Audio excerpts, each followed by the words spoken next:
So it seems that there's been an assassination attempt on the life of Donald Trump. And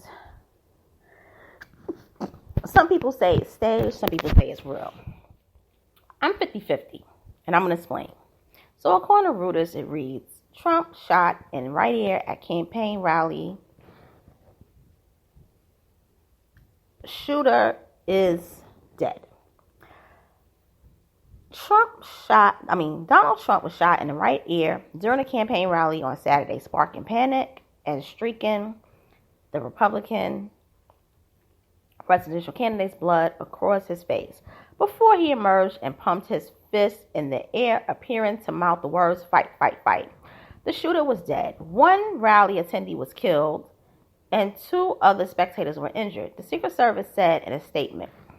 The incident was being investigated as an assassination attempt, sources told Reuters. I was shot with a bullet that pierced the upper part of my right ear, Trump said on his Truth Social platform following the shooting in Butler, Pennsylvania, about 30 miles north of Pittsburgh.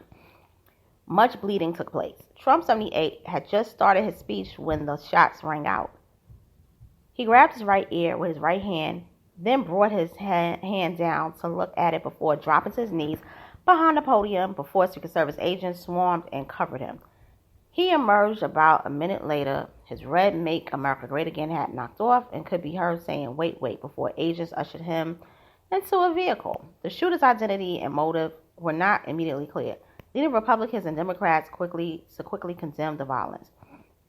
The shooting occurred less than 4 months before the November 5th election, when Trump faced an election rematch with Democratic President Joe Biden. Most opinion polls, including those by Reuters,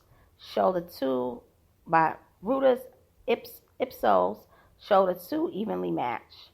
Biden said in a statement, "There's no place for this kind of violence. In America, we must unite as one nation to condemn it."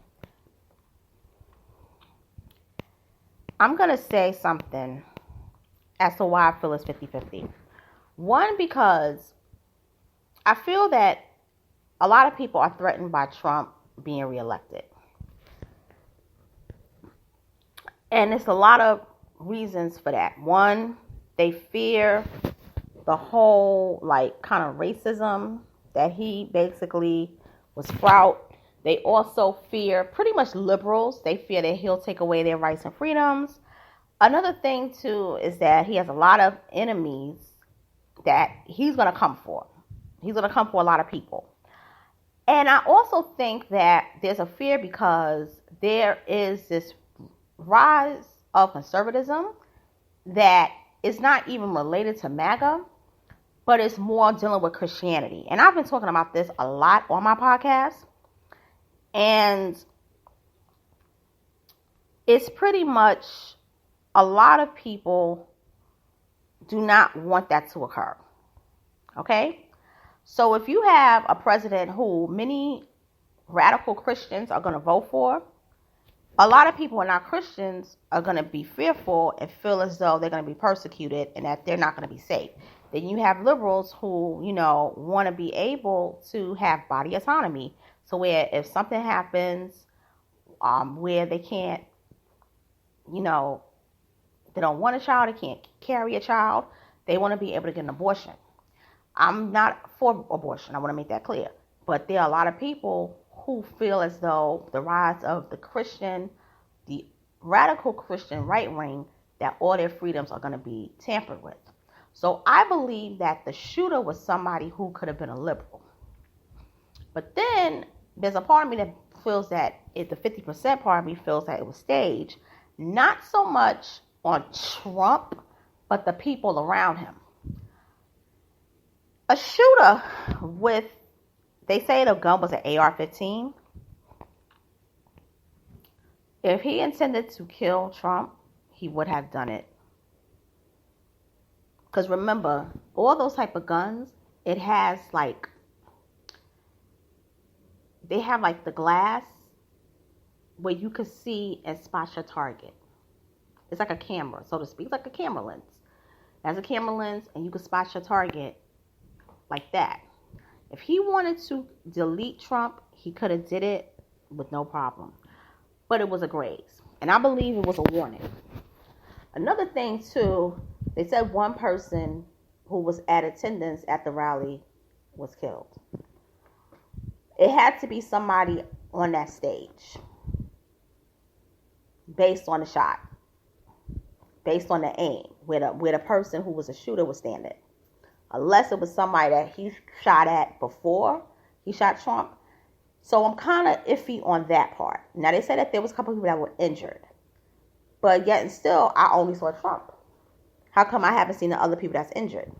So that's my actual belief. It's a 50-50. But here's what I find real interesting. Biden sounded very clear at the press conference. He said, we cannot have violence taking place, especially in the climate of this country right now. We need to unite and come together. I'm going to call him. I'm going to send him my regards. I was trying to reach him, but I wasn't able to at this time, and, I'm going to, just really, reach out to him and give my condolences. And I'm like, hold up. You ain't sound this coherent since 2020. What's up, Biden? They gave you either new medicine or you waking up, or was you playing the public the whole time? Or did you realize I better get an extra dose of whatever I need so that Kamala Harris don't take my spot? Yes, I said it.